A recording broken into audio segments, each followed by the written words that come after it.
Welcome to the ThunderCast, your martial athletics podcast produced by the fans, for the fans, with your hosts, Russ Livingood and KD Hudnall. We're bringing you the thundering word on the thundering herd each and every week, so keep it right here.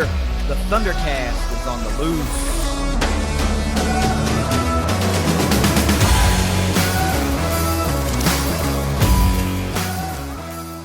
Thanks for downloading another episode of the ThunderCast. You can follow us on Twitter at ThunderCast_pod and head on over to Facebook. Give the page over there a like as well. The YouTube channel has become very, very important now. Lots of content going up over there. So click the links in the descriptions to find all of our social media channels and networks. You can follow the show really easily. We also make it really easy for you to get involved with martial athletics, both with the Big Green Scholarship Foundation. So you can join the Big Green. We all know how important that is. And, of course, the Thunder Trust. The links are there directly for you to click the link and join the 1837 NIL Honors Club. So there's no time like the present. Get on board. 2023 is going to be a great year. It's already been a great year, and we're just about to start wrapping up spring sports. So with football on the horizon, there's no time like the present to get involved in a much bigger way with herd athletics. Russ, we've got a lot to talk about. The seasons for many of our teams are winding down. This week, we're going to take part in the SBC track championships as well as the SBC softball tournament. There's a lot of news swirling about some other sports, and we're going to get into a whole lot of it right after a quick word from our sponsors at 304carwreck.com. If you've been hurt in a wreck, visit 304carwreck.com on the web or on Facebook. Jason and Matt are experienced injury lawyers in Huntington who practice throughout West Virginia, Ohio, and Kentucky. They can't protect you from bad drivers, but they will make sure you're treated fairly by the insurance companies. Find them at 304carwreck.com. It is winding down. We have a lot of high-stakes games and matchups, let's call them matchups, on the horizon this week. And I'm sure we're going to talk about some of them and some of the things that have also happened this week in our 5 Things segment. So give me, I don't know how many things that every herd fan needs to know this week. Yeah, so this week we have 7 things every herd fan needs to know this week. As usual, brought to you by Ignite Link, the Tri-State's premier IT management team. Number 1, we got to start with it. Andy Taylor is officially in the transfer portal. Yeah. And that one sucks from a herd fan perspective. But some of the dollar amounts that have been speculated and thrown around, it's hard, man. It's hard for me to put myself in those same shoes and go, I don't know, man. But on the other side, I can see where folks are like, loyalty's worth more than a dollar amount. But on the other side, I can think, hey, this X amount of dollars that's being thrown around sure would be a great jumping start, leaping off point for beginning your adult life. I didn't have that kind of nest egg to get going. So I got thoughts on it, and we'll talk about it more. But what do you do now, Russ? I mean, he was the centerpiece of what we were going to do this year, Yeah. Well, so I think that I'll be able to weigh in on this a lot more later after not just any kind of potential signings that we may have, transfers coming in, but just looking at the roster right now, not putting a lot of thought into it. I do want to say that Jacob Connor has the ability to handle the ball coming up the court. I don't think that is ideal, but it is a partial during the game option, that you don't have to have a traditional point guard on the court at all times when Connor at 6'8" or so has that ability as well. Cam Kerfman also did a lot of bringing the ball up the court, even as a set shooter. So I think that we definitely need to get a guard. We've got Alex Braun on the bench that can come in. I think that we've got a desperate need for another ball handler, penetrator, someone that can dish and drive in, kick it out to those shooters. Got to get somebody in the portal. Hey, look, you're all in right now. You have to be all in on Yeah, finding the absolute best point guard available out there. You have to go get them. You have to.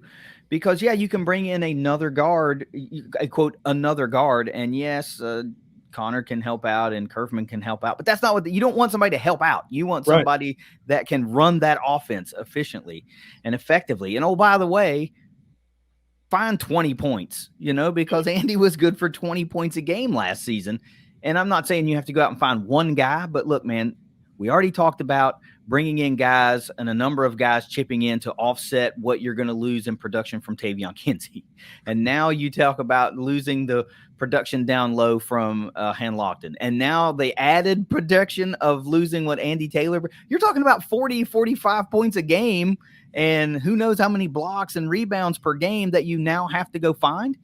It becomes a lot of work in a short amount of time. You thought you plugged in some pieces here and there because Andy was going to be there, and that's what the whole thing was kind of going to revolve around, was his ability to do what he does, and now it's not going to be there. So you have to absolutely go find a point guard, and you have to go find a damn good one. Yeah, and I misspoke. I said Alex. Kyle Braun is who Kyle I was Braun, yeah. talking about. But you know, when I say help out, no, I don't mean that. This is going to be a by committee type Yeah, it deal. absolutely can't be.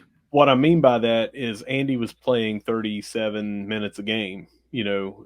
So we don't have to get someone in that's going to be a 37 to 40 minutes a game point guard. Mm-hmm. Is we can at some points during the game go with a larger lineup and bring the ball up the court when it allows for such a thing with a Connor or a Kerfman, that you don't have to find someone, because they don't grow on trees.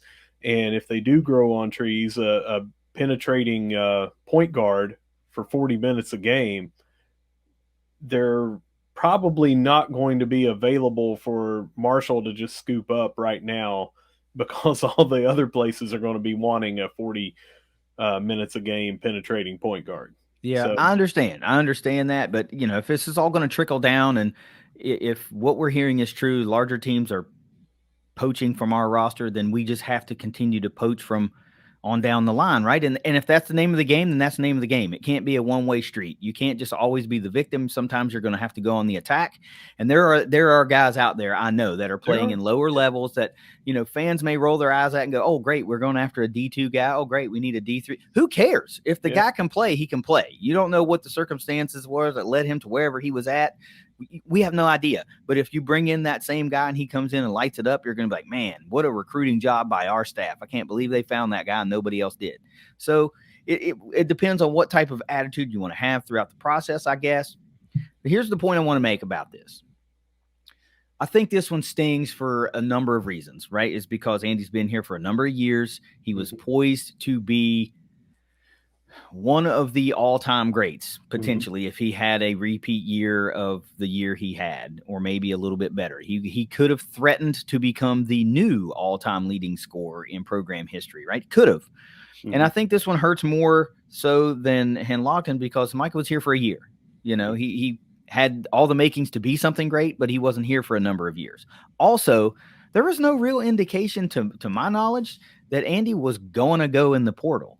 So this feels like somebody said, "Hey, we'll give you X if you'll enter the portal and come here." That's what it feels like. And that to me is what's wrong about it, right? Because it's one thing if a guy's in the portal and you go after him. Fair game, right? It's a completely different argument if he's actively on your roster, not in the portal, and these rumors and things are swirling, and then all of a sudden he has entered his name into the transfer portal a few days before the window closes, and boom, boom, boom, it's over. And I think that's where the big problem lies. And I don't necessarily, again, I don't fault the kid, because this is happening all across the country. If somebody's throwing an excessive amount of money at you, it'd be hard to pass it up, especially at 20 some years old, and everything that goes into that. I get it. It sucks that it's happening here. It happened to us. And now when you look at the season we just had, and then you look back and you go, damn, you lose the player of the year in Tavion Kinsey to exhaustion of eligibility.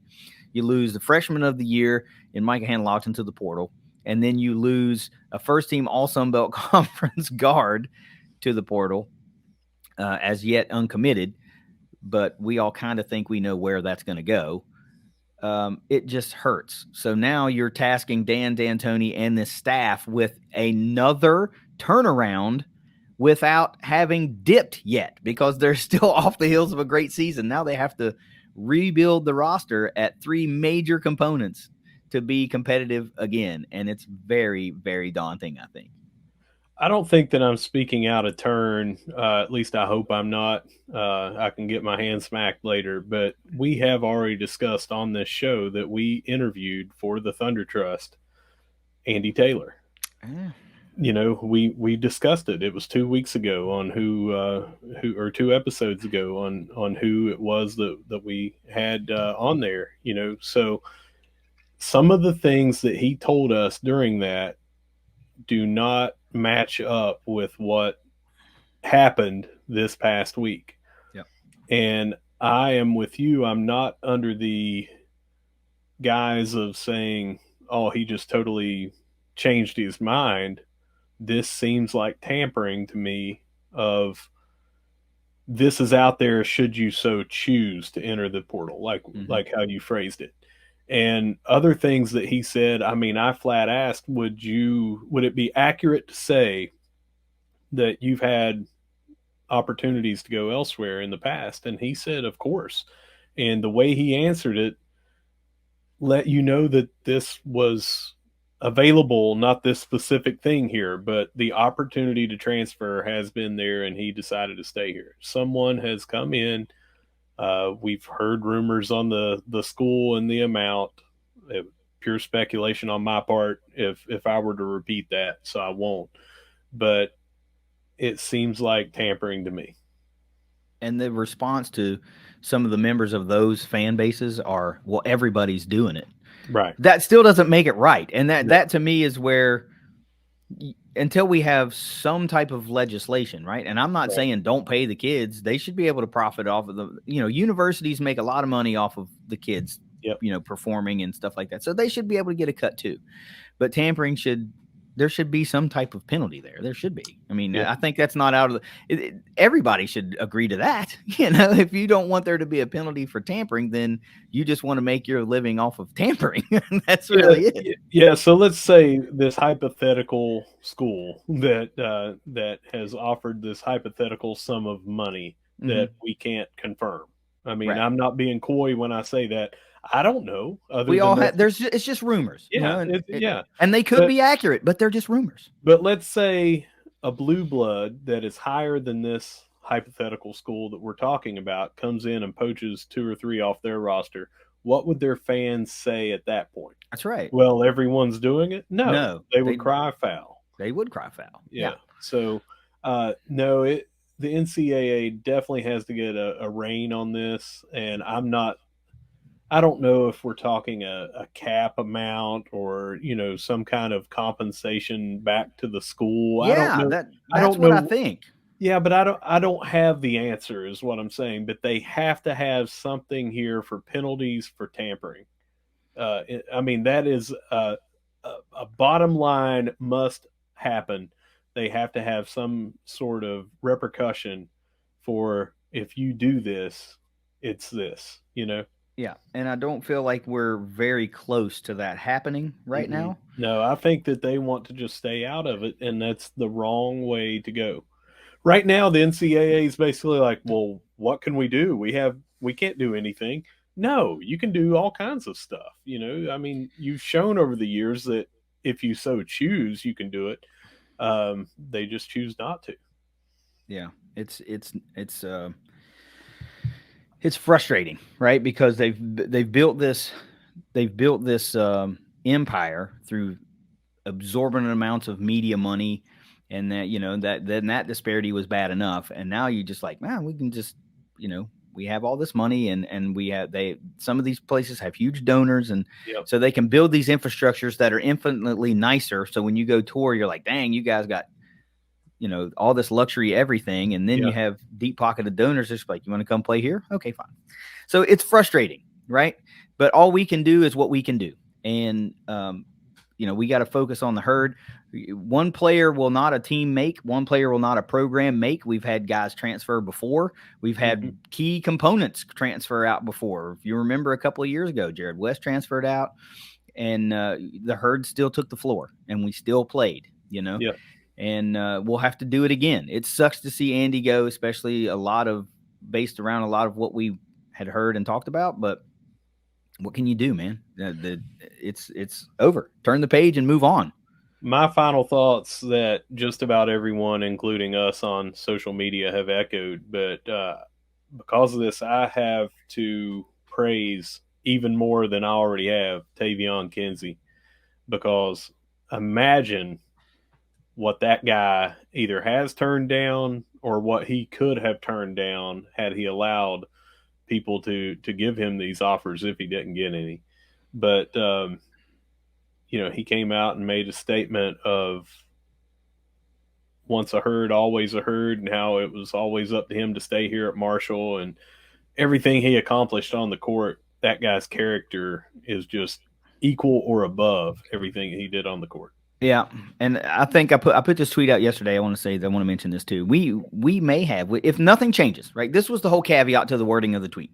If nothing changes with the current, rules, quote unquote rules that are in place with transfers and NIL, you may have seen the last all-time leading scorer, right? Because who's going to be around long enough? If you're a high performer, and we've seen they're coming after you, right? Yeah. They will come after you. So plus Tavion had the 5 years for COVID. It's almost like it's the perfect storm, that he got about 4.5 years of what other people would have going forward, unless there's some other kind of change in rules to where they could have more eligibility rules. But that coupled with this new landscape, you're probably right. Yeah, it's tough. I mean, even if you come in and you start as a freshman and you put up ridiculous numbers, what are the odds that somebody won't give you an opportunity, or several somebodies won't give you an opportunity? Yeah. So you won't be around long enough to break. If you combine your point totals at every stop you've been at, then you may have set a record here, but will you be around long enough to do that? I don't know, man. It's one of those things that in 15 or 20 years, you may look back, or maybe 10 years, you may look back and go, man, it's hard to find all-time greats now. What do you quantify as an all-time great? Because, some people will inevitably stick around, but I hope we're not seeing the last of those guys now, right? The guys like Tavion Kinsey, the guys like Owen Porter that chose to come back and stay here, who undoubtedly probably had opportunities to go somewhere. I mean, the guy's an animal, right? Mm-hmm. So hopefully we continue to have guys that want to be here, and, money's great. It is. I mean, it's hard for me to tell you should turn it down, but I'm not going to tell you should turn it down. Everybody has to make those decisions for themselves, but hopefully we have guys that want to stick here and be an all-time great here. Yeah. Because we sure do like to celebrate those guys and gals. Well, how about we make it a little more positive during our 7 things? That was a 17.5-minute thing. Let's talk positivity. Yeah. Number 2, Autumn Owen wins the Sun Belt Triple Crown. Can you get a little positive out of that? I mean, that's awesome. That's freaking great, man. Let's run down the numbers, right? Triple Crown leading the conference in average home runs and RBIs, average of 451, home runs 19, narrowly missed 2 this past weekend. Could have pumped those numbers up even higher, and RBI currently sitting at 70. So for regular season Triple Crown numbers, that's it. That's locked in. Those aren't going any higher, but we still have the SBC tournament. So some of these numbers could push even a little higher. And I want to say this right now, because it's right here in front of me, 70 RBIs. Does it just not feel like a very Marshall thing for her to end her season with 75 RBIs? Does that just not seem like the thing that's going to happen? 75, I mean, the Marshall and the 75 is just always linked together. I mean, you got to win 3 to win the title. I mean, 75 though. Just feels right. Here's where I'm going to go with that. I think it feels very Marshall for when we went 15-0 in 1996. I'm going to say 96 sounds like it did. So yeah, we'll probably see a hell of a tournament out of that. 26 RBI. That would take the tournament and some NCAA run to get there. That's cool though. I'll That's, take that too. it doesn't have to. I mean, they don't put a cap on how many you can score. Yeah, that's true. But Uh, damn, but I will say, Autumn, just one more protein bar, you would have man. had that grand slam.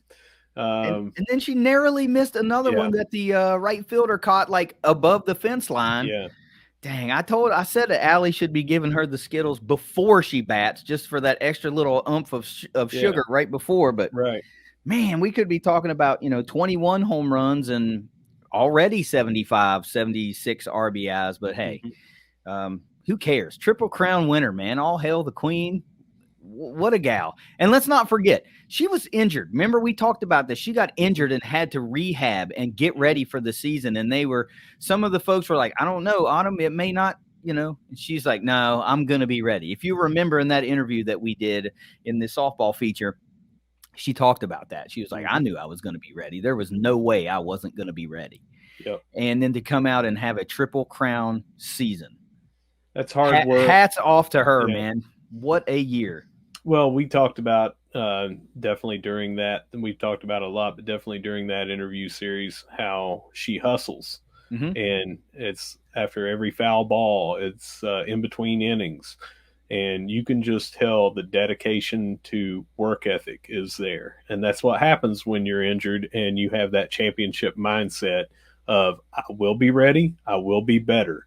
And she put that to test, and she passed she Yeah. passed that test. I mean, I think it's Marshall's postseason accolades should be rather large here. This season. I mean, I don't know Mhm. if anybody can take away Player of the Year from Automo, and I think if it is, I mean, dang man, how do you do that? How do you look at that and go, well, she's obviously not the best player in the conference this year, because if she has anybody to fight with over that, it's her battery mate. So let's talk Yeah. about her too.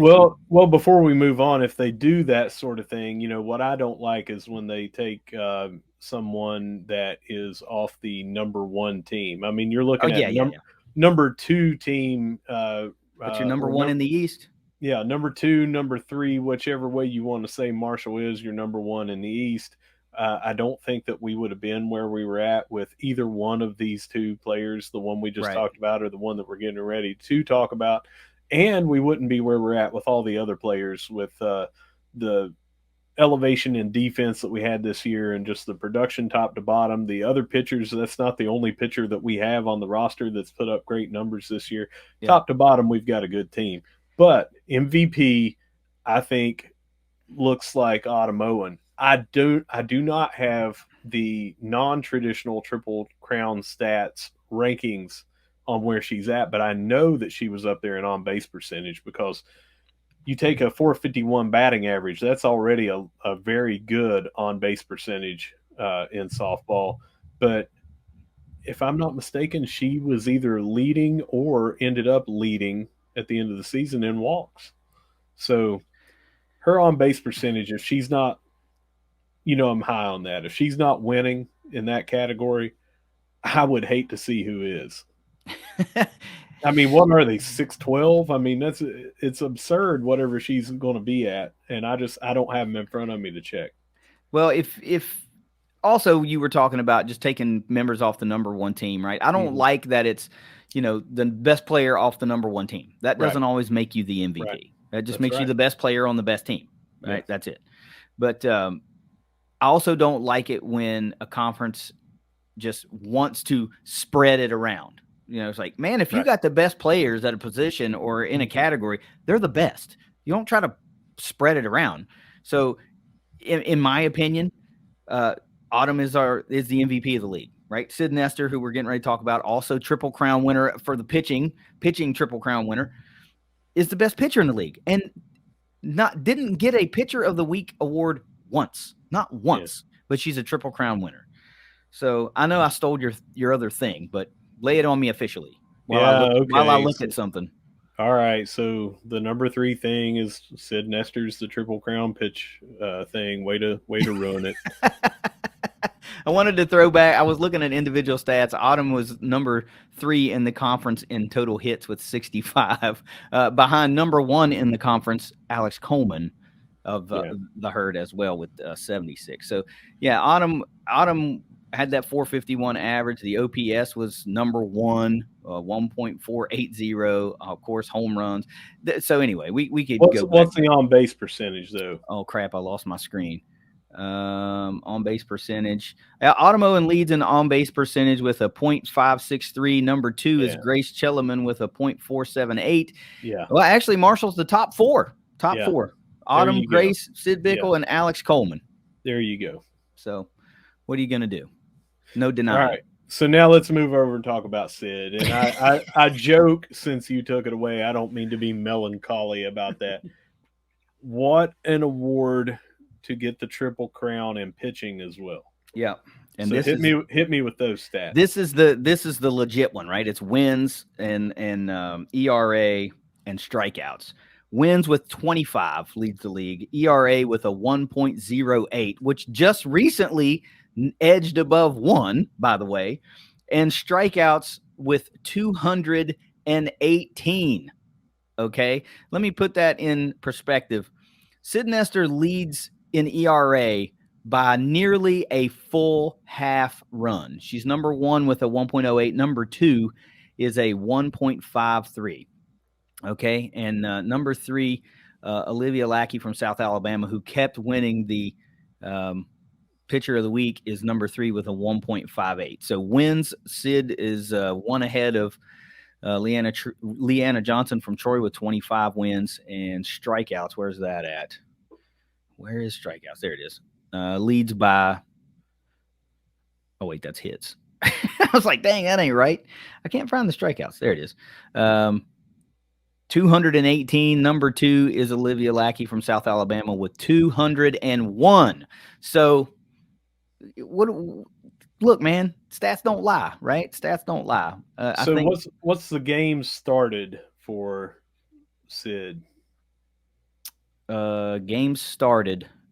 Okay, tied 31.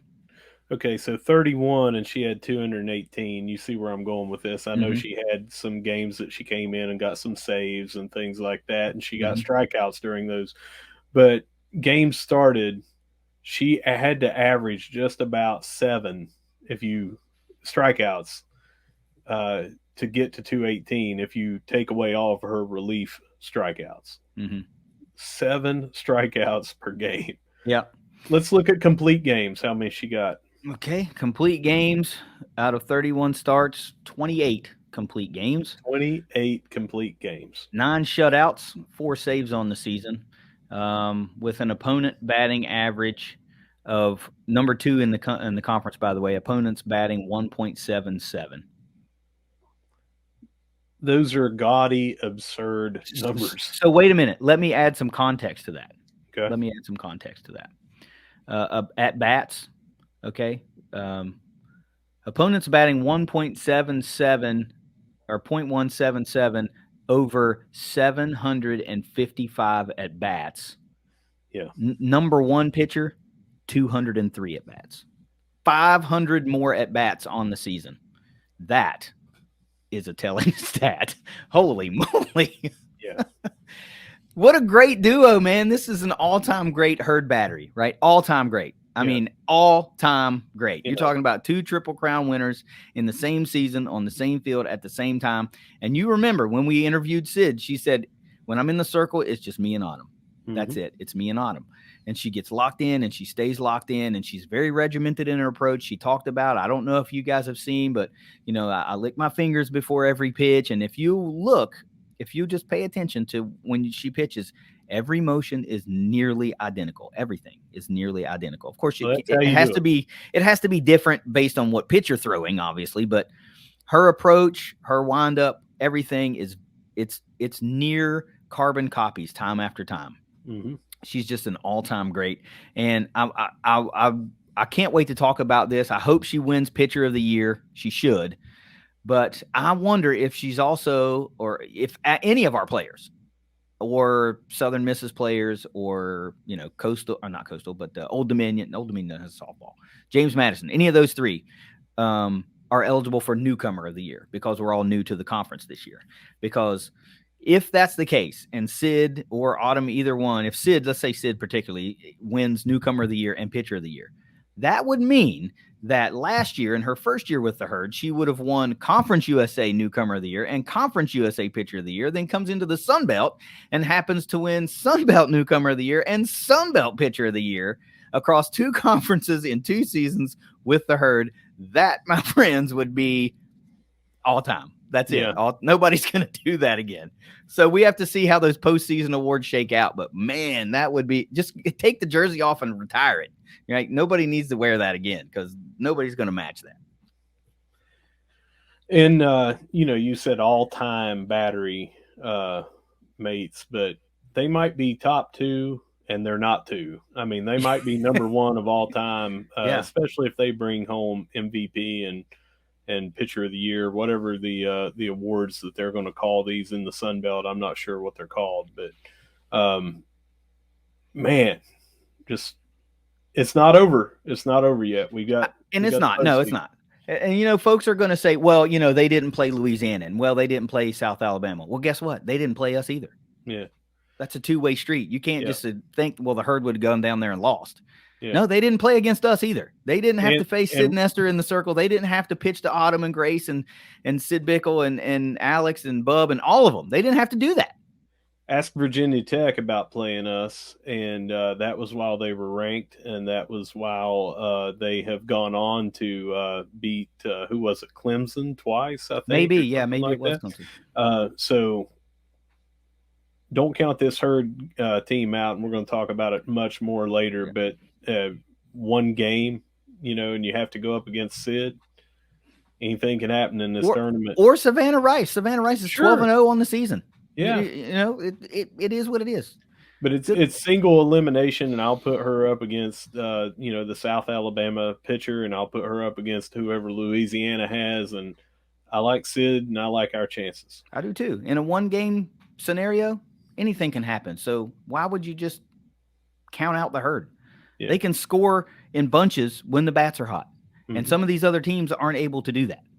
Well, you look at that lineup. We talked about the top 4 and on base percentage. I mean, that's how you score runs, is having people on base. Anything could happen. A pass ball advances them. A grounder to the right side advances them. A pop out to the outfield. There's all kinds of different things when you get people on base that you can score. And I like our chances. And we'll talk about it more later. Let's move on to number 4 on our list of things for the week. Tyler Jones in men's golf is named 3rd team All Sun Belt Conference. That's pretty good, man. I think that the Sun Belt is a stronger golf conference than the Conference USA was. It just seems that way. Some of these more southern schools, the Georgia schools and Coastal, and they seem to be, more into their golf programs, fielding stronger golf programs. Talking about places that traditionally can golf all year round, and instead of, we live in Huntington, and think about all the places up here, it's got to be very seasonal. I don't know, Conference USA was so spread out, but this is like the SEC footprint here, in the Sun Belt Conference, and we're talking about baseball and golf, things that you can do more, and softball year round. Yeah, that's right. So to come in and be a 3rd team All Sun Belt performer in the first season in the Sun Belt, playing, all new courses, undoubtedly, you get used to playing some of the same places around, and this is a whole new thing. So I'm proud of him. I think it's great, man. He did us proud last year, and he did us proud again this year. And I'm interested to see how, this men's golf program continues to recruit, or what changes for them now that they are able to, play in the Sun Belt footprint. So maybe we start going after some of those same folks that, these Georgia schools and Mississippi schools and Louisiana schools are going after. So, but kudos to him, man. That was pretty cool. We knew he was going to have a good season based off what he did last year, and he proved us right. Yeah, I can't remember the score that was mentioned that he hit. Was it 67 when they did the Marcos award? I think that he had a 67 somewhere, and it was touted or whatever. But he won that Marco award, and he has just been consistently, when we talk men's golf, either leading the herd or right there, tied or second, in the lead for individual. Great to see us, considering we don't have the top golf program, or we don't have the top 3 golf program in the Sun Belt. We land somebody on one of these boards. I think that's great for Well, this. you remember we talked several months back in an episode about some upgrades coming to the golf program, so that they would be able to get work in during inclement weather, during the winter months. They would be able to, step that whole program up a notch. So, we're still, just like baseball, not in maybe as big a way as baseball, we're still putting facilities in place in some of these programs to allow our athletes to compete at a higher level. So, as those things come into place, you would like to think that the overall successes of our programs will rise too. So keep those things in mind when things like an all conference performer comes across the airwaves and you're like, oh, well, cool. But you got to realize some of the odds that they're up against in performing that well already. So, hopefully in a couple of years, we'll see multiple all conference performers, or maybe even a golfer of the year or a first team performer. Baby steps right now, man. It's baby steps, but we'll get there. Number 5, we're going to talk about these a lot more next week after we've had more time and people have transferred or signed. But right now we've got 4 transfer commits that have come in for football. That's wide receiver Daryl Simmons, punter Colby Morgan, quarterback TJ McMahon, and tight end Cade Conley. Yeah, we'll talk about more. Like I said, the summer session just started, so now people can get in and get enrolled and be able to be talked about without fear of being recruited away. And we had initially thought, well, we did one half of the portal before, we'll do the other half this week, and then we thought, no, wait, let's see if we can add to the class, with summer session being open, before we jump the gun and do that. So as soon as we saw the tweet from Clint Trickett that he was excited about a big recruiting weekend and some of the things that might come out of that. And then in the next couple of days, you get McMahon announces that he's coming, and then Conley announces that he's coming too. Put some context to some of that. Simmons is a wide receiver, come from Stephen F. Austin, I believe, by way of Virginia Tech.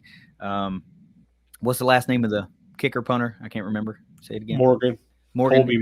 Colby Morgan from Tennessee, I believe, University of Tennessee. And then TJ McMahon from Rice, who had a fair amount of starting experience with Rice. That's an interesting addition that we will talk about more in depth. And Cade Conley. Cade Conley. That's right. Colby's the kicker. Cade Conley from Central Michigan, another big-bodied tight end, putting a herd at like eight tight ends on the roster.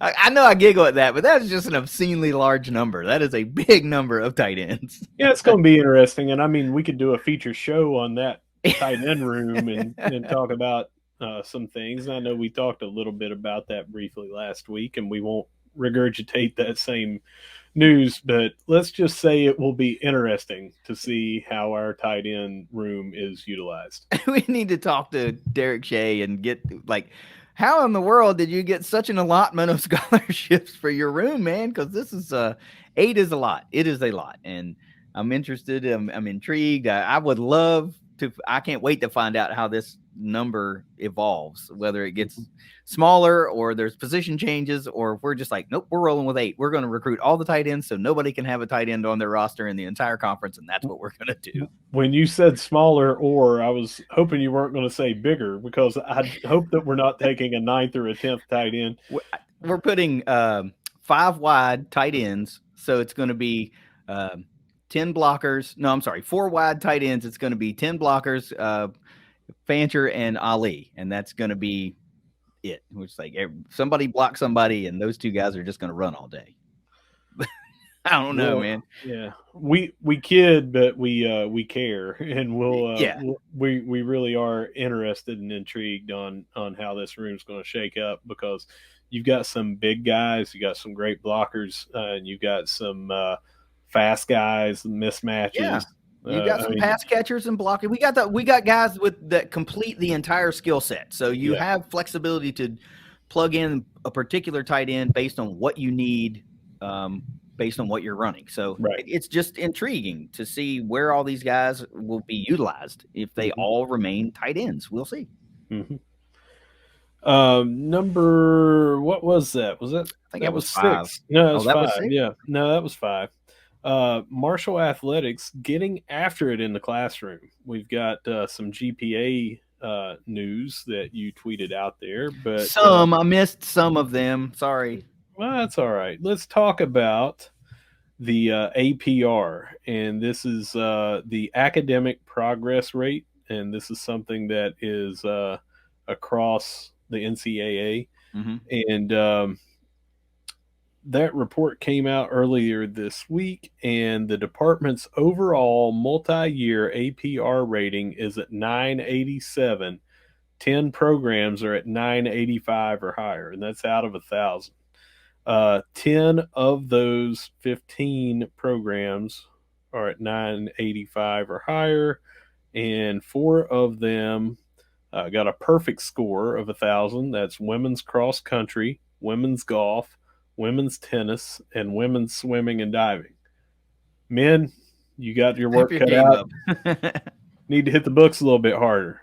Um, in addition to those 4 teams, programs finishing with a rating of at least 985 included men's cross country, men's golf, women's basketball, volleyball, softball, and women's soccer. Um, all 15 programs finished at least 960, and that is a full 30 points above the NCAA threshold. So it's not Wow. like we've got anybody that is Teetering. real far back or anything like Yeah. that.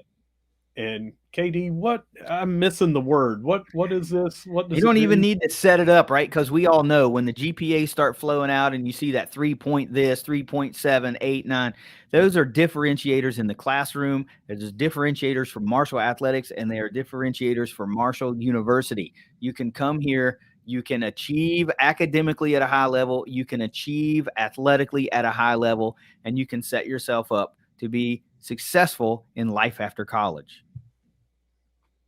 Yeah, so I've got the full list here. I'm just going to run down them. Yeah, man. We I know want to we hear them know because I haven't seen them all. we know that 960 is the lowest, and that it's a full 30 points Oh, I thought you were above. going to give me the GPAs, not the No, not no, the no, no, no, score. no. Let's just hit them real quick. Women's sports: women's cross country 1,000, women's golf 1,000, women's swimming and diving 1,000, women's tennis 1,000. We mentioned those. Women's soccer 997, right there.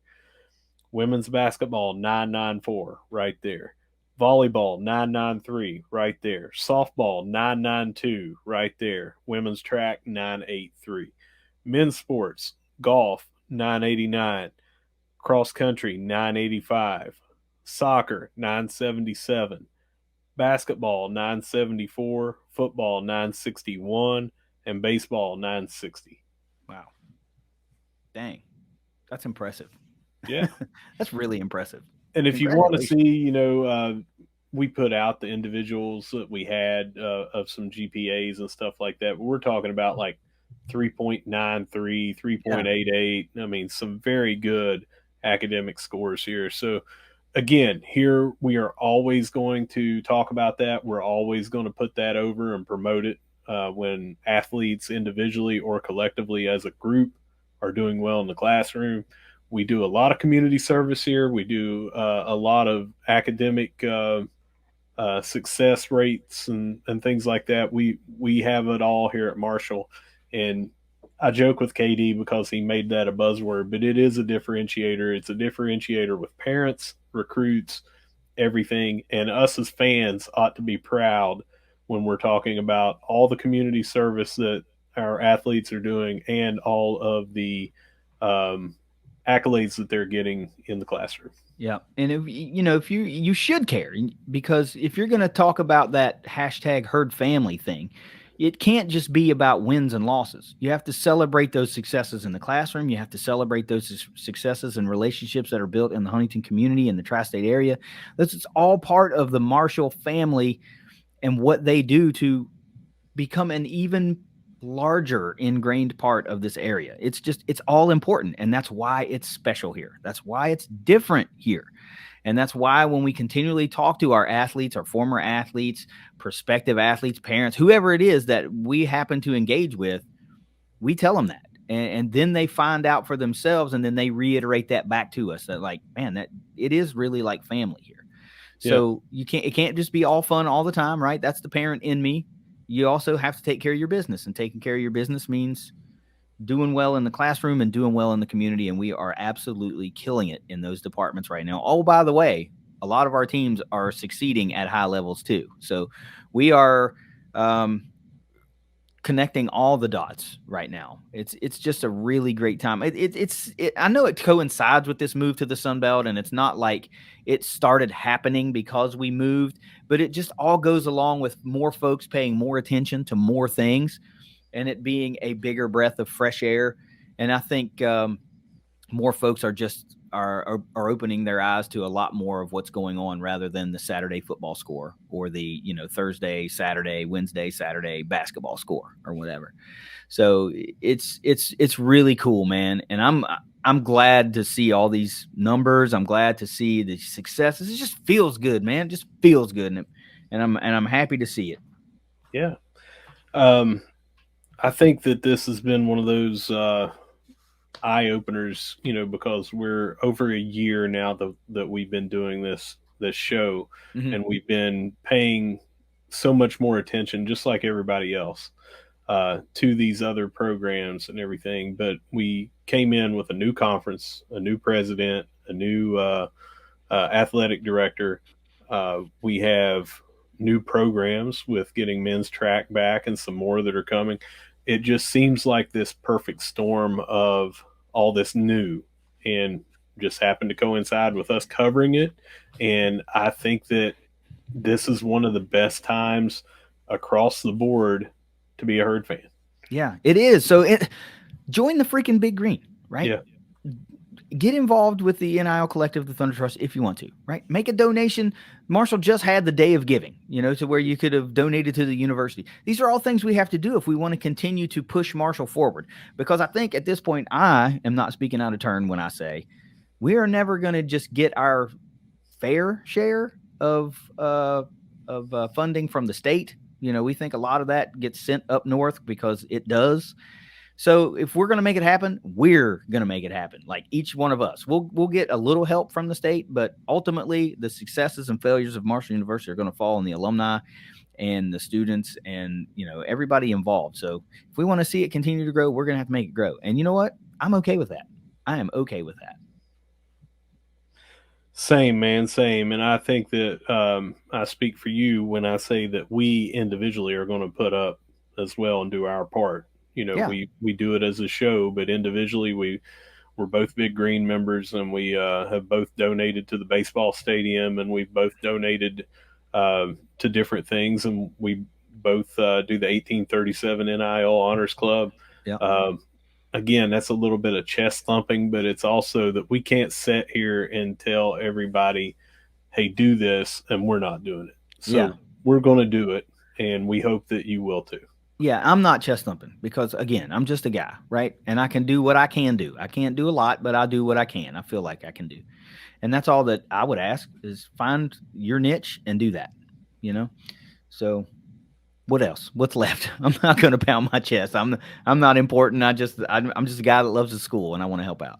Number 7, our final thing is softball set a couple of records. Well, one is each time they get a record, they are now 900 wins and or above actually. But during that JMU series, they got their 900th program win, and I think that's just tremendous. But also in that final game, they hit win number 43 on the season, and that is the all-time record and we still have the postseason to go. Yep. All those others had postseason wins in there as well. We had already passed the single season regular season win mark, but 43 in the regular season is the new number, and I can't wait to see what that number is when we add on some postseason wins. Yeah, the quest for 46 has started, right? You got to win 3, I think, in the Sun Belt tournament since we earned a bye in order to capture that Sun Belt championship. So, one game at a time. We're gonna play Thursday against the winner of, what is it, Coastal and Southern Miss, I think I it think, was. I think, And that'll be, I don't remember, 2 p.m. Eastern. 2 p.m. Eastern. Yeah, I got it wrong twice, so we'll get it right on the show. I'll get it right next time, Booby. But but what a great achievement, man! Like a team-wide achievement. We've talked about some individual performers, Sid and Autumn, and there have been other players that are just having great seasons. Alex Coleman's leading the conference in hits. I mean, and individually, what players did versus the years they had previously. Grace is having a career year. Cam Hollis is having a great year for us this year. Sid Bickle is first year in Huntington, and she's lighting it up, from a defensive standpoint, particularly. Savannah Rice undefeated in the circle. Bub Faringa, I saw the other day, she struck out in a game, and it was like only the 6th or 7th time all year that she had done that across 50-some games. What? I mean, think about things like that. All these little moments of greatness add up, and then they culminate with a single season win record, and that's a team thing because that says everybody played a part in that, and that is so freaking cool, man. There is zero weak link on this lineup, on this team, in the field. I mean, there's not a situation where you go, uh-oh, so-and-so's at bat, or uh-oh, they're hitting it to so-and-so. Everyone pulls their weight, and they are a great team, and you just have to give it to every single player, whether they're a role player coming off the bench or whether they're a regular starter in the lineup and in the field. Everyone is getting it done, and the staff is tremendous. Coach Megan Smith Lyon, Coach Corey Lyon, Maddie Holub, Allie Harrell, everybody else that's been involved that doesn't get their due. Everyone is doing great. Yeah, they really are. And, Megan always wants to put the shine right back on the players. Right. And that's what a great coach is supposed to do. But we will continually block that out to a certain degree because it takes great coaches to get the most out of their players. And we recognize that. And we want our even if you don't want the fanfare, that's fine. We are going to make sure that our fan base knows what we have in place from a leadership standpoint in order to get the best out of our team. And everybody on this roster has had moments of greatness this year. Everybody. And it's been so fun to cover. It's been so fun to follow, and it's really been cool that we've developed these kind of tongue-in-cheek relationships to where they banter back with us on social media and things like that because it's not all business with this team. We've said it so many times. They have so much fun. They look like they're having so much fun, but they're just great people, and their parents are great people. That's right. It's such a great atmosphere that I am still befuddled and baffled as to why, every Marshall fan isn't a softball fan. I mean, I feel like if you would just give it a shot, if you're still for some reason on the fence, you'd be like, man, I missed out. Like, and yeah, man, they're great. Let's talk about the fans too, because every time that I go over there, I see the same fans every game. Mm-hmm. They do not miss a game. If they miss a game, it's because they got something going on in their life that they can't be there. It's not like, I've been to 3 this year, I'm not going to anymore. They try to go to every single game. If you're listening, you know who you are. We see you over there every time. We have an amazing program, and it is supported amazingly as well. It certainly is. And these people did not just show up this year because we were winning. They were there last year. They were there the year before. They were year before that. They've been here. That's how you build a program. Some of these fans probably remember the 2013 team that set a record, the 2019 team that set the record, and now this 2023 team. So some of those folks have seen 3 single season win records set and or matched. So hats off to them, right? Our fans are great. Megan has talked about it. Corey's talked about it. But along those same lines, we want more. We want standing room only at every game, so that they have to expand the stadium. They have to put in more seating. They have to add more amenities. We want that. That's a good problem to have. And the best way to do that is win. And we are winning a lot. And it is a hell of a lot of fun. So proud of them. So proud of Megan and Corey and Maddie and Allie and even the administration, like behind the scenes. I mean, how David's been great. Mm-hmm. All these guys and gals behind the scenes at Marshall have been so great. It couldn't happen to a nicer bunch, honestly. So you love to see good things happen to good people. They're all great people, and I love to see this happen for them. I was really hoping they would get this record, and now, hell, man, let's just go win us a championship. Yeah, and last thing I want to say about the fans is when you tune in on the away games, ESPN Plus broadcasts, and you see some green, not just like when they pan to the outfield, but you see it behind home plate. Yeah. And then you hear the announcers say, Marshall travels well. There's a lot of green here. It's just about every broadcast, every weekend. Yeah. So, I know I've seen some player parents there on the screen and things like that, but they're not the only ones traveling to the away games. So just all around, man, what more can we say about this program? But anyway, that brings us to the end. That's 7 things this week every Herd fan needs to know. And as always, brought to you by Ignite Link. An hour long worth of things, but man, that was some blockbuster things, though. I mean, it was some earth shattering stuff, some watermarked stuff. And we spent a little more time than usual on these things, knowing that we only have 3 sports to talk about in around the herd. Well, that's true. But before we get to that, I've got just 1 to 2 minutes that we need to talk about. ThunderCast.Online. Oh, yeah. So this is not a feature. It won't be a long time to talk about it. But if you are not aware, if you've been missing out on what we did an 8-week mystery announcement chalkboard contest about, we have ThunderCast.Online. ThunderCast.Online on your mobile phone or your laptop. Go to it. We have a handful of articles up. We just started one series that Trace Johnson, who will be writing for us, did on memorabilia and herd man caves, or whatever you want to call your room that you have all your Marshall gear in. I think that's a fun little article. And if you have one that you want to showcase and display and share with everybody, contact us or contact Trace on the article that he wrote there. It has the contact info. And let's feature your wall, your office, your home, your den, your basement, whatever you got. Yeah, it's pretty cool, man. Some of those stories, just the idea behind them is pretty cool. And particularly, I want to talk about one that I know you're proud of, was the conversation with the Holler family and when a family enters the transfer portal. I don't know if I got that title correct, but that's basically, the family standpoint for when a athlete enters the portal and is looking for a new home. And of course, we all know about offensive lineman Trent Holler. It was really great for us last year. Comes over from East Carolina. The family is from Pennsylvania.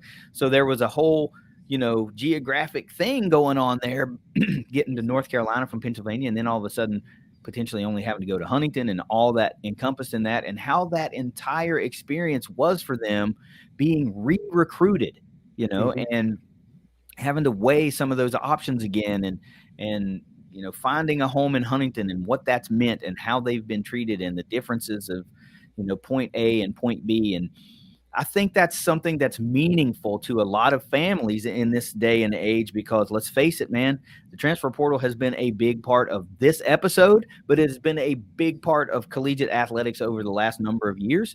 And to find something like that and to be able to relate to it, I think will strike a chord with a lot of families out there. So if by some crazy reason you happen to be listening to this Go to ThunderCast.Online. You can find that article and you can read about it, and you can see some of the one family's experiences by being recruited to Marshall. I think that is the type of thing that would potentially set some minds at ease for people that are considering Marshall. Um, I've put the link to the website in our Twitter bio, our profile. So now it's really easy. Just go to the profile, click the link, and it'll take you right over there. But I also really think it's a great idea and avenue to explore folks' memorabilia collections. And Trace does a pretty good job of writing. Yes. I'm really glad to have him back in the fold with us and being able to contribute to what we're doing here at the Thundercast and with the website, because first of all, he's got a great collection. I mean, he posted some pictures. There's pictures included, like you said, in the article, but we all have them. This is just a piece of what mine is, right? But it just happens to be my background. But I know folks are proud of their collections. They're proud of some of the things that they have, and they want to display that and they want to share that with other herd fans. So if you have a room, like Russ said, you got to get in touch with us somehow. Email is thundercast.pod@gmail.com. Maybe I should probably put that in the descriptions of our shows from now on, so people can find that really easily. All you got to do is shoot us an email and say, "Hey, yeah, I got a room," and we'll see if there's something there that we can get you included on the website. Yeah, but let's talk real quick about, you don't really even have to go look in the descriptions of the shows. If you can remember to go to ThunderCast.Online, that's our launching pad for everything. You've got all of our social media on there as a button at the top. You just hit that, and it'll take you to our Twitter, take you to our Facebook, take you to our Instagram. You can click the YouTube to go, the icon to go straight to that, where we have Thundercast podcast. We've got ThunderCast Live. We've got Inside the Thunder, your interview show. And we've got all the different things. This week we just put up 4 sponsor spotlights that we interviewed during the spring game. So all that stuff is there, and then there is also an icon for email right there. So if you don't want to have to remember all that stuff, go to ThunderCast.Online, and it will have all of that right there. Now, we don't have this website fully fleshed out, and you will see there are some pages that just say coming soon, and that's because we wanted to do a soft launch. We will have weekly things going up right now, but we will have probably by July, definitely before football season, we're going to be fully into it, and every page that you'll see on there will be fully fleshed out and have all your information. So that's your launching site. Go to there, ThunderCast.Online, and you can get to anything that you need from us. But again, we're for the fans and we're by the fans, and we want to highlight you. We're not trying to compete with WSAZ or Herd Zone or anything like that to write play-by-play articles or interviews with coaches. This is all about the fan experience. So again, reach out about your memorabilia, reach out about all this other stuff, and we'll probably be talking to you, the fan, because that's what we want to do. Yep. This is about the fans and for the fans. That's right, man. What our website's for. That's right. So I should have just said that at the front. ThunderCast.Online. Please do not be confused and write ThunderCast.Online.com. That's not what it is. It's ThunderCast.Online. That's the link. It'll take you directly to the homepage, and there will be more to come. We'll be talking about more opportunities, more things, and the expansion of the website, but you'll kind of get a feel for what it basically is right now. But there's some content over there. There's links, like Russ said, to all the shows and the channels. I do want to say this. If you missed the tweet that I put out, YouTube has finally launched the YouTube Music app. So if you don't have that, you can download it. And I've been trying to get a feel for it over the last couple of days since they launched it. So now they make it really easy for you to get the Thundercast and Inside the Thunder through the YouTube Music app as well. I like the interface a little bit better than Spotify right now, I got to be honest. So give it a shot. Maybe you will too. And we're really, really easy to find. Right as soon as you open it, there's a tab. First tab at the top says podcasts. All you got to do is click it, search Thundercast, easy to follow. So just another option to listen to the show. But anyway, Russ, let's take it around the herd. Yeah, let's do that. And we're going to start with track and field. And only thing really that we need to talk about is this starts on Thursday. Yeah. Sun Belt Conference championships, and we are expecting, as we have a couple of conference leaders in a couple of categories, we're expecting to have a good showing. Yeah, not only a good showing, I am fully expecting to bring home a couple of individual championships. Namely, like I said before, I want Macy Majoy to repeat in the pole vault, and I'd like to see Brett Armburster bring one home too. And of course, anybody else that wants to win one would be pretty cool. But those are the two that I'm kind of hanging my hat on right now. That I have high hopes that will bring some hardware back to Huntington. But Thursday's going to be a big day, right? Track and field SBC championships kick off, and we play in softball. So the seasons are winding down. It's just 3 teams we're talking about, like Russ said. Granted, there's a lot of disciplines and events in track and field, but the overall program starts on Thursday. Let's go, man. We got some athletes here that can do some damage for us, man. We've got to bring home some hardware just to cap off a great season. And remember, this is the return of men's track and field. So to come out of the gate and bring home a Sun Belt Conference championship, I think would be pretty freaking remarkable. And I'm here for it. And if a local kid happens to do it, icing on the cake. Icing on the cake. Let's move over to baseball. Unfortunately, we got swept at JMU, and I also unfortunately got a message from one of my JMU friends that I made down at the football tailgate that said he was going to buy me a broom on Amazon because they swept us. So can't wait to sweep them in something and actually buy him a broom and say, well, there you go, Ron. But they lost on Friday, May the 5th, 13-6. And all these were in Charleston at Gomart Ballpark. 7-3 on Saturday and 8-4 on Sunday. They are still in the basement, unfortunately, of the Sun Belt Conference. We talked about that a lot last week and about a new start for next year when they finally get some facilities where they can practice and play and actually have a home field. They are playing on Tuesday, May the 9th. Not sure when this episode will air, if it'll be before or after this, but 3 p.m., May the 9th. They're playing Ohio. It's always good to go up against the Bobcats. And then the next day, they are traveling, still local, Moorhead, to play Moorhead State. And that'll be 6:30 p.m. on Wednesday. Yeah. Then over the weekend, they have a Friday, Saturday, and Sunday, all at the Kennedy Center on Route 2. That'll be against Troy. You got 3 p.m., 1 p.m., and 1 p.m. Well, this, I believe, will be your final opportunities to watch the Herd. I don't think we're not going to qualify for the Sun Belt tournament, I don't think.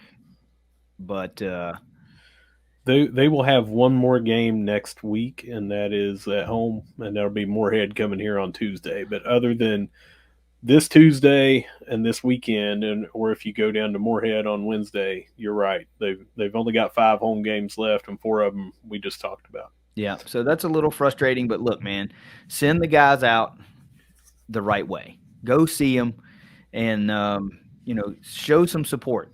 Even though it's a downer that we won't take part in the Sun Belt tournament.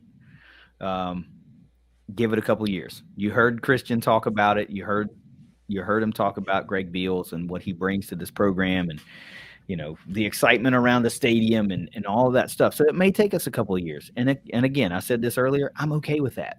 I'm okay with that, because it's now no longer a will it happen situation. It's happening. Now we can truly focus on building a program. So I'll take a few more lumps to move to the next echelon of prestige and achievement with this program. But that notwithstanding, get out to the Kennedy Center and watch these guys play. Their season's winding down. It's not like they don't deserve a crowd there to cheer them on. As a matter of fact, I don't think it's unfathomable to think that they would freaking appreciate a packed crowd at the Kennedy Center to watch them play. It's just not the season we had hoped for, but hey, you're going to have that from time to time. But some of the pieces are in place now. And we've talked a number of times about a recruiting class that's being built, seemingly by the week now. Let it happen. Just give it a little time. I feel bad for these guys. I know some of them wanted to just get into that tournament and see if they could have caught some teams by surprise and maybe made a little bit of noise and springboarded into the next season. But unfortunately, that's not the way it's going to happen this year. And it's not okay, but it is what it is. We regroup, we recruit, and we get back after it. But for now, close them out with a crowd. They deserve it. Yeah, and we're going to finish up with softball. We talked about this a lot already, but they went down to Georgia Southern and they swept Georgia Southern in mighty fashion. Wasn't any close games. They dominated in the circle. They dominated at the plate, and they got to 43 wins, program record. And now the only thing that's left is win them all. Win them all. But we got to talk about it, right? Because we're going to. Because I was unaware fully that how the structuring was going to go with the Sunbelt title or Sunbelt tournament seeding. I think everyone was until Herd Zone put out the article and it was confirmed. Sunbelt put it on there and confirmed how it was. Yeah. Because even we were talking about like, well, we need this to happen. We need that to happen. And it all turned out to be like for naught. Right.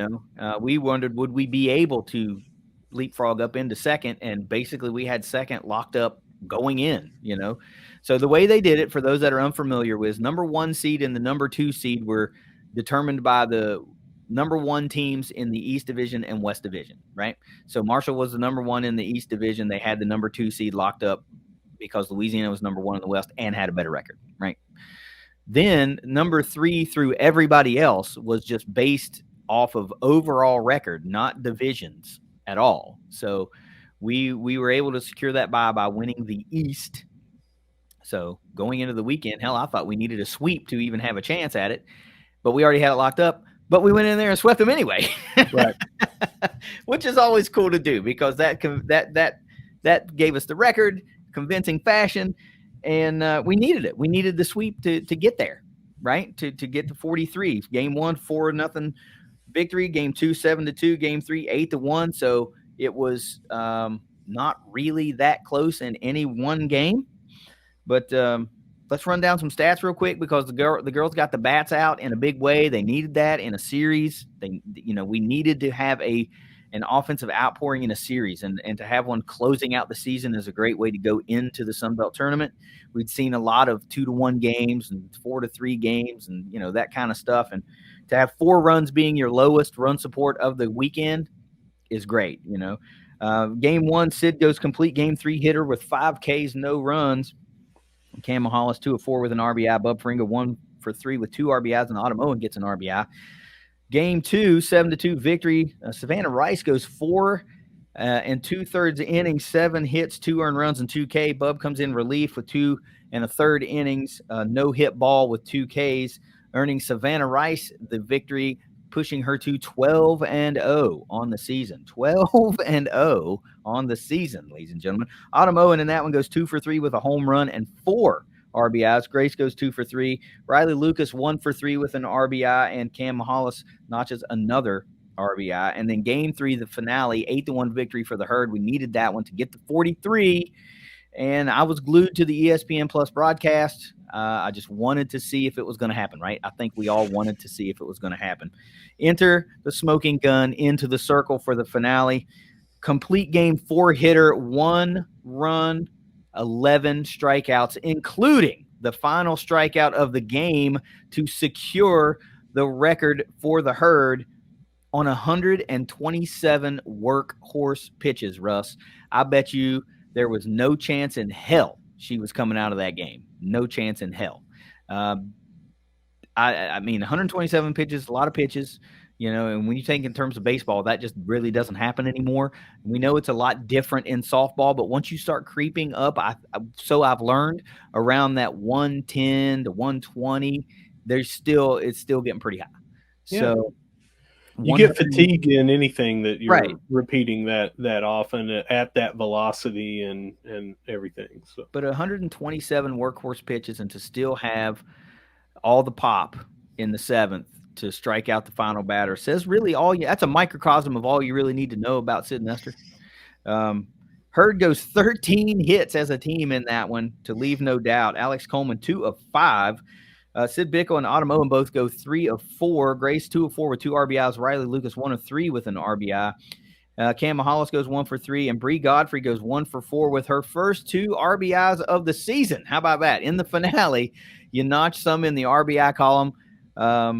Good for Bree, man. Good for her. We mentioned that Autumn and Sid end with triple crowns. The one thing I want to say is we were teased, Russ, in photos for this game. We saw Sid Nestor with a bat in her hands in the batting cages. They were teasing that maybe she would take a swing or two. And I got to be honest, I'm a little upset that I didn't get to see that. I think that would have been pretty cool, man. That would have been pretty cool to see her get an at bat in the finale of the series, even if it was like the top of the seventh or whatever. That would have been pretty cool. But nonetheless, big weekend sweep for the Herd, notching the all-time wins record with still more to come. We've mentioned it several times. They play Thursday, and we need 3. We need to win 3 to win us a Sun Belt Tournament championship. And boy, wouldn't it be sweet? You would like to think. I don't want to speculate. I don't want to put the cart in front of the horse, but man, that Louisiana Marshall matchup sure looks freaking cool. I would really like to see that happen. I would really like to take them to the woodshed if we can and silence all that bull crap that we've been hearing all week. We've been really complimentary of their program all year long and what they've been able to accomplish. And for the other side of that conversation to just continually be like, well, Marshall doesn't play anybody. Well, Marshall this, Marshall. It's just, why? Why can't you also throw some respect back on a team that's playing really well? Yeah, because we have been championing their amazing stat of 81 now. We talked about it when it was in the 70s. We talked about it all the way through 81 straight conference series wins, at least 2 out of 3. That is crazy. It's been over a decade. Yeah. And we can't be any more complimentary, but we're playing. It just happens to fall because it's a predetermined location. It happens to fall in their home stadium, Yep. where we have been complimentary of their fans and crowds of 1,800 plus coming to the games. It's unreal what they have down there, and that just shows you what a decade of dominance will do as far as getting fan support. They have been great all year. They've been great for several years. We've been aware of it since before we came to Sun Belt Conference. At least I had, on what they've done. We've been very complimentary, but their fans have done a lot of what the NCAA has done to us this year, and that is underestimated, underappreciated our Marshall team, individuals and as a collective. You don't see any highlights. I think I showed it when we were talking about I can't remember, but I think it was before the Virginia Tech game now. Maybe it was after that. But I went to the NCAA softball thing and typed in Marshall, went to their Twitter handle and typed in Marshall. And the last time they had talked about us was 2017, and it was talking about Kentucky, and we just happened to be the opponent. Yeah. And NCAA softball notoriously is all about the Power Five, and I hate that term in non-football because applications. It's not a term outside of football. I know, but that's what everybody's going to say. I hate that term, so I'm putting it in their terms. Yeah. So they'll know. But they are not putting any kind of shine on mid majors. It is highly unlikely that they say, "Oh, this team went 52-4, so they should get a shot." No, if they don't win their conference tournament, that team might not make it to the NCAAs. It's a stacked deck, and for us to not get any with everything that we're talking about with the individual accomplishments, they can't give us any shine whatsoever at the NCAA level, and Louisiana's doing the same, bickering with our different, not us, but our fans, and saying, well, Marshall hadn't played anybody. We're going to show you, and that sort of thing. Let's go down there and show them. I would love to. I'd love to rule the hell out of them in a championship game. That would be Yeah. the greatest thing in the world. Now, I'm not saying it's going to happen. I'm just saying Right. I'd really like to see it. Yeah. I just kinda like to see it. What Marshall fan wouldn't want to see that? I don't know.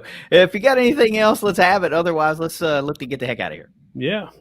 So whether you see us at the Cam, whether you see us at the Dot, or whether you see us supporting the hell out of softball starting on Thursday, ESPN Plus, 2 p.m., no matter where you see us, we're going to be saying, go Herd.